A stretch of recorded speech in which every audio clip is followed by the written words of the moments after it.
ईमानदारी जाया रे भैया, बांसुरी गाय अपनी जिंदगी है।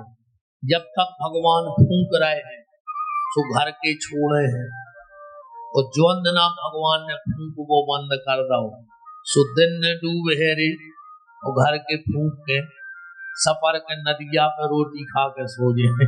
ध्यान रखिए, जब तक इस शरीर में भगवान सांसें फूंक रहे हैं तो परिवार ने फूंकने से छोड़ दिया, और जिस दिन भगवान ने फूंकना बंद कर दिया उतना ये संसार फूंक देगा। भगवान अदृश्य हो गए महाराज में, और जो राधा ने करुण कंदन करो। भगवान उठे सिंहासन से, बलराम जी बोले कहां जा रहे? बोले दाऊ, कहीं ना कहीं राधा की कथा हो रही। भगवान दौड़े, बलराम जी दौड़े, महल में गए। सुभद्रा ने दो ही हाथ खड़े, नहीं भैया तुम भीतर नहीं जा सकते। क्यों? क्योंकि आज बड़ी मां, एक शब्द पकड़ना प्यारे, भगवान जब देवकी से काम होता था तो कहते थे छोटी मां को बुला के लाओ। जब रोहिणी से काम होता था तो कहते थे बड़ी मां को बुला के लाओ। पर जब यशोदा का नाम आता था तो भगवान ये नहीं कहते थे कि बड़ी मां को बुलाओ, छोटी मां को बुलाओ। जब यशोदा का नाम आता था तो कहते थे मेरी मां को बुलाओ।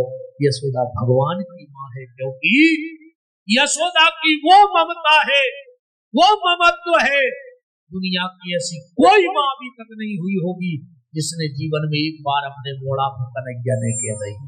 एक बार तो कछु ने कछु बात ठार के कन्हैया कह दे कहते तो कन्हैया हो रहा हूं हमारा लल्ला आए, क्योंकि यशोदा की ममता का तो कोई मोल है ही नहीं, ममता का कोई मोल नहीं है। पर यशोदा की ममता तो ममता का भी मुकुट, इतनी ममता किसी में नहीं। भगवान बोले बहन चलो भीतर ने जान दे, हमें सुन लेने दे का हो रहा, क्योंकि भगवान दूर से भी सुन सकते हैं। रामायण आप पढ़ते हो, बिन पग चलई सुनई बिन काना, करते करम करम विधि नाना। भगवान ने कान लगाया और राधा के प्रेम की चर्चा हो रही। भगवान इतने द्रवीभूत भय और जोर जोर से चिल्लाने लगे, राधे राधे राधे। भगवान इतने रोए कि भगवान के हाथ गल के जमीन पर गिर गए जैसे हुए। बलराम जी ने देखो कि कन्हैया के दो ही हाथ गल गए, तो भगवान चिल्ला रहे थे राधा। बलराम जी चिल्लाने लगे कन्हैया कन्हैया। बलराम के हाथ गल गए। जब दोनों भाइयों के हाथ गले, सुभद्रा ने देखा तो ये भी रोने लगी, चिल्लाने लगी। भगवान कह रहे थे राधा, बलराम कह रहे थे कन्हैया, और सुभद्रा जी बोली भैया भैया। सुभद्रा के हाथ के पांव गल गए। नारद जी ऊपर खड़े थे, बोले प्रभु जो कौन सो चमत्कार है, या कौन सी लीला है, इस रूप लीला का नाम क्या होगा? भगवान बोले नारद इसका नाम होगा राधा प्रेम गलबित अवतार, राधा के प्रेम में गला हुआ अवतार। प्रभु मैंने तो आपका दर्शन कर लिया, अगर आपको और किसी को दर्शन करना हो तो कहाँ मिलोगे? भगवान बोले पुरी में एक राजा इंद्रदुम्न है, वो पति पत्नी बहुत समय से मुझे पुत्र रूप में चाहते हैं, उनके हम प्रकट होंगे। भगवान ने उसी रात में स्वप्न दिया राजा इंद्रदुम्न को, एक लकड़ी बहती हुई आ रही, तुम उसे उठा लाओ। राजा ने सिपाही पहुंचाए, एक नीम का बड़ा वृक्ष बहता हुआ चला आ रहा था। हजारों लोगों ने उठाया पर उठा नहीं। और जब राजा इंद्रदुम्न गए तो जैसे रुई का बोरा उठा लिया हो, ऐसा बहुत बड़ा नीम का पेड़ उठा लाए। क्योंकि ये श्रद्धा की बात है। मैं अपने एक छोटी सी घटना बताऊं। मैं लगभग 12-14 साल का था, मुझे लगभग याद है। हमारे गांव में लोग गड़गड़िया आया, लोग गड़गड़िया तो जानते हो, कुलाड़ी उलाड़ी बजाते हैं। वो आए तो हमारे खेत के बगल में डेरा बना लिया। हमारा जो जितनी भी ठाकुर जी की दी हुई जमीन है वो गांव से लगी है, तो वहां एक हनुमान जी का मंदिर था, तो उसके यहाँ बाल बच्चे नहीं होते थे, तो उसने बब्बा के यहाँ कह दिया होगा, बब्बा ऐसे ही बैठे थे एक टूटे से चबूतरा पर, कि बब्बा अगर हमारा बाल बच्चों हो जाए तो हम मंदिर बनवा दें। 1 साल बाद वो आंसू बाल बच्चों ही लेके आओ, बब्बा की कृपा हो गई। उसने मंदिर बनवाया, विद्वान विद्वान पंडित आए। हनुमान जी कितने बड़े हनुमान जी, पत्थर में आकार है उनका। पूरा गांव हम लोग छप्पल लाए, चेने लाए, बब्बा टस के मस्त। अब सब परेशान, तो बब्बा को उठा के नए मंदिर में बैठा ने। तो जो आचार्य जी थे, यज्ञाचार्य, उन्होंने कहा यार एक बार वही लोग हड़गड़िया से करवाओ, वही पे कृपा करी। अरे भैया हम तो हल्के से आते मोड़ी मोड़ा तमाशो देखते हुए सबसे आगे रहे हम और अपन भी रहे, बाल बच्चे सबसे आगे रहे, तो वो कछु मनो मजा देखने अपन को। अब फिर अपन तो शुरू से विचित्र टाइप के रहे हैं।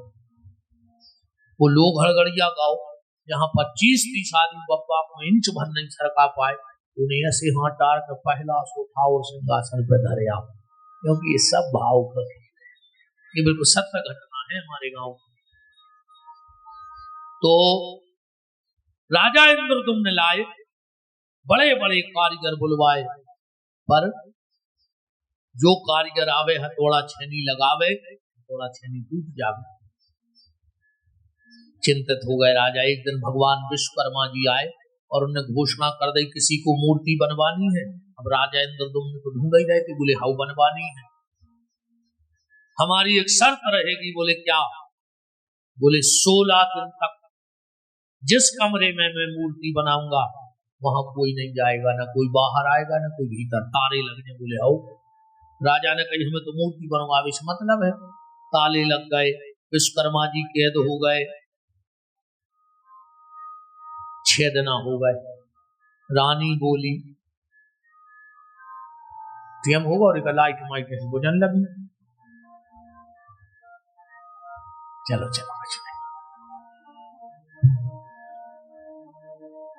6 दिन हो गए। रानी ने कहा राजा उस बढ़ई विश्वकर्मा को देख लो, मरमरा ना गया हो। राजा ने कही जब उन्हें कह दी कि हम इतने दिन तक बाहर न निकल, तुम्हें का लेने। 6 दिन और समझाए रे, 12 दिन हो गए। एक दिन राजा गए सभा और रानी ने जाके बहुत समझाओ तो राजा ने, पर रानी ने नहीं मानी। गाय सिंह तो एक नाव खतरनाक में बच गया और इनको और भर आवे, जी ब्रह्मा की नहीं माने। कैसे नाव है औरत, गरीब को 2 औरत नहीं, 2 औरत। ये 4-5 काम बहुत कठिन है, जो कोई कर ले साई खेड़ा में हाथ उठा दियो। हाँ, हम जो चूड़ा दे दे, ये कुछ 4 काम कर ले, जो चूड़ा ले दे जो इनने दाऊ तो रघुवंशी जी ने कथा में सुतई पे तई चलो वो अपने बाप को पहले लगा रहा हूँ। पानी को धन पानी में यही क्षेत्र में मिलो तो यही क्षेत्र में चलो, जो ले ली जी को हाथ हाथ को 4 काम कर दे। सबसे पहलो काम, हाथी को 1 घंटा को ओली में बैठाना है। कौन खुचाने चूड़ा, हम पगलाया है कि ऐसी बात कर दे कि कोई भी हाथ उठा दे। हाथी को 1 घंटा ओली में बैठाने, मच्छर को 1 जोड़ी कपड़ा बनवाऊंगे, चिटिया के ओठों पे लिपस्टिक लगाऊंगे, और घर की घरवाली को समझाऊंगे। 1 हाथ नहीं उठोगी, को नहीं समझा सके धंधा। जब हम सांगरो नहीं समझा पाओ रे, हमने पूरा भारत समझा दो, विदेश तक समझाया है। हम मनो घरे जाके हम ही समझ जाते कि को किल में पढ़ रहा हो। हम तो घरे जा अपन तो एक चौपाई रटे हैं, तुमने भी याद कर ले कि आपन तेज समारो आप है, हमारे बस की नहीं है दुर्गा, तुम अपनो तेज तुम ही संभालियो। हम बहुत सुखी हैं मामले में। ऐसे महाराज ने कछु कही और हम चुप हो जाए, तो यही पे लड़ाई होती, हम कछु के तो बोलता ही नहीं है। अब हम कहते हैं कि हम जानते हैं कि मछों में पथरा मारे से खुद चिथा थे, सुने हमें पथरा मारने आए, क्या कुछ हो रही, इनकी तारीफ हो रही नहीं, हम कल बते हैं तो रुक जा। रानी ने जाके किवाड़ खोल दिए। अंतिम बात सुनो कथा की। रानी ने जाके किवाड़ खोले, किसी ने राजा से कहा राजा, रानी ने किवाड़ खोल दिया। राजा तो पागलों की तरह भीतर गया। वहां 3 मूर्ति बनी थी, हाथ नहीं बन पाए थे उन मूर्तियों की। राजा तो जोर जोर से जमीन में सिर पटकने लगा। अरे रानी, तूने मूर्ति खंडन करवा दी, तूने गेट खोल दिया। आकाशवाणी हुई, राजा तेरी रानी ने कोई गलत काम नहीं किया, तेरी रानी ने मेरी लीला पूरी करवा दी, मैं इससे बड़ा प्रसन्न हूं। और आकाशवाणी ने कहा मां वरदान मांगो। राजा ने सारा किया, बेटा मांग ले, अपने यहाँ संतान नहीं है, कुल डूब बेवार है। फिर आकाशवाणी हुई, मां वरदान मांगो। राजा ने तो मांग ले, पूरी प्रजा रानी से कह रही कि पुत्र मांग ले। रानी ने कहा भगवान मैं जो मांगूंगी मुझे मिलेगा। बोले हाँ मांग लो, जो मांगोगी वो मिलेगा। रानी ने कहा भगवान अगर मैंने अपराध नहीं किया है और आप मुझसे प्रसन्न हो तो मुझे एक वरदान दे दो। बोले क्या? बोले मैं जीवन भर के लिए बाँझ हो जाऊं, मेरे यहाँ कभी औलाद नहीं। राजा ने कहीं पागल हो गई, 50 साल अपन ने तपस्या करी पुत्र के लाने, आज जब भी आए तो तुमने कह रही हम बाँझ हो जाएं। रानी ने कहा राजा तुमने सुना नहीं उनने क्या कहा? उनने मुझसे कहा माँ वरदान मांग लो, और मैंने विचार किया जिसको भगवान ने माँ कह दिया हो, अब मैं नहीं चाहती कि दुनिया में कोई और मुझे माँ कहने वाला पैदा हो जाए, अब वो भगवान ही मेरा बेटा रहेगा। राजा इंद्रदुम्न और उनकी पत्नी ने भगवान जगन्नाथ